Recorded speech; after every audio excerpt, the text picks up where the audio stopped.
Hey, this is Aldrin from the Cracked Plastic Podcast, back with another MOTU Monday video here on YouTube. Today we're looking at another of the CGI Masters of the Universe figures. This time we're looking all the way back to, I think, Series 1 with Man-at-Arms. That's right. We'll take a look at this guy in just a second.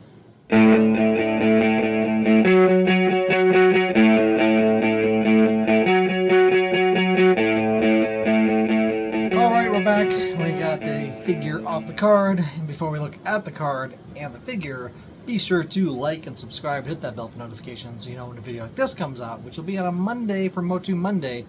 Be sure to go to our website, www.crackedplastic.com. The website's the place to go for all the things you need to know, like links to our social media, our podcast, which comes out every other Tuesday. Download wherever you listen to podcasts.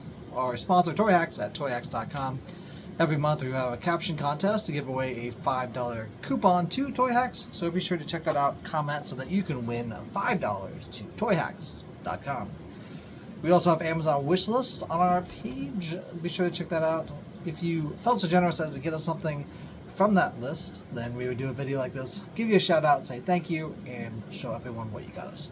Of course, there's no pressure to do that, but if you wanted to, that would be great and much appreciated. You can also become a member of the channel by hitting join. I'll link link in the description below.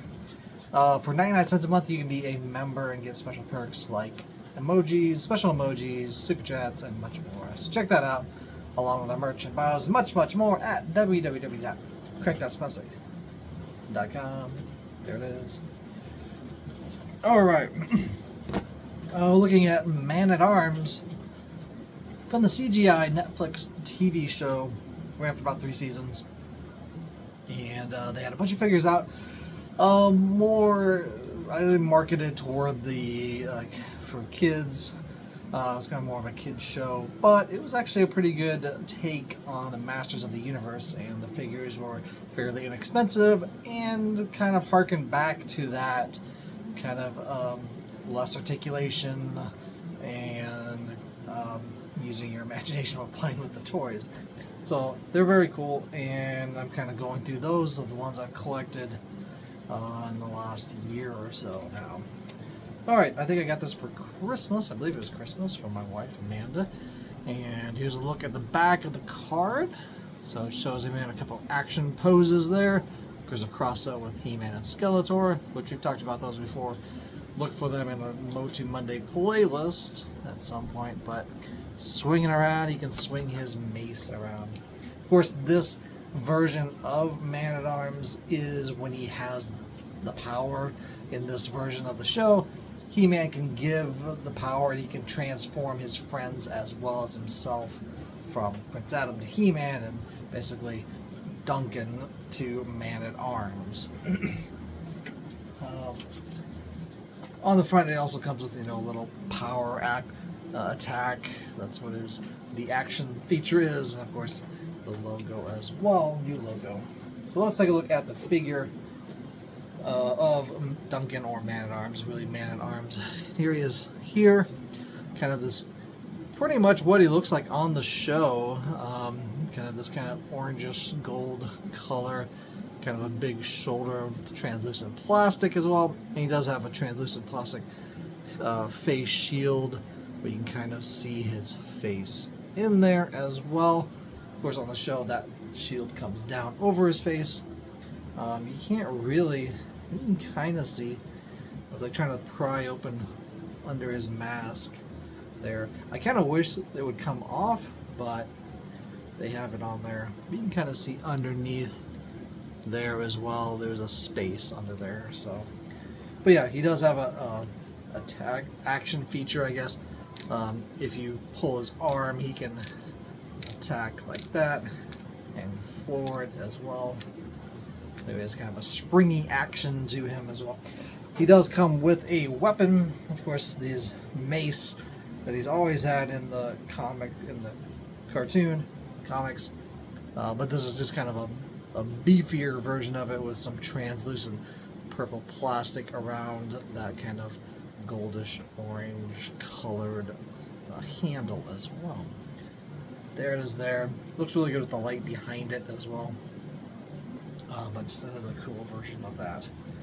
So yeah, that's the only weapon he has. And I believe he was originally hanging out with Trapjaw on the show, and then like changes sides later on. But he can hold his weapon like that in his hand, which does make him a little top heavy because it is quite a heavy weapon. But then you can do a swinging strike, with his arm. There is some articulation in the hands. You can move those around. Not so much in the leg, just that movement in the leg. But you do get some shoulder and head movements as well. Kind of, not really shoulder, I guess, just up and down. But you do get the wrist as well, which is nice. But yeah, just kind of giant shoulder armor as well with this guy. I do have another Man-at-Arms. It was the one that came with like a motorcycle. So I have that version of him as well. But this was the original one that they came out with first of Man-at-Arms. So there he is. That's pretty much it. There's not really much else to say. That's some just nice coloration with that kind of teal color as well with the orange. And he looks good. Not too bad. I think originally I wasn't going to pick him up, and once I started getting more and more of them, I was like, I should probably try to get all the figures. So I ended up getting him as well. I put it on my wish list, and my wife got it for me. So yeah, it's pretty awesome. So there he is. That's Man-at-Arms from the CGI He-Man and the Masters of the Universe show on Netflix. I think it's still on Netflix, so check it out and tell me what you think of the show and the figure below in the comments.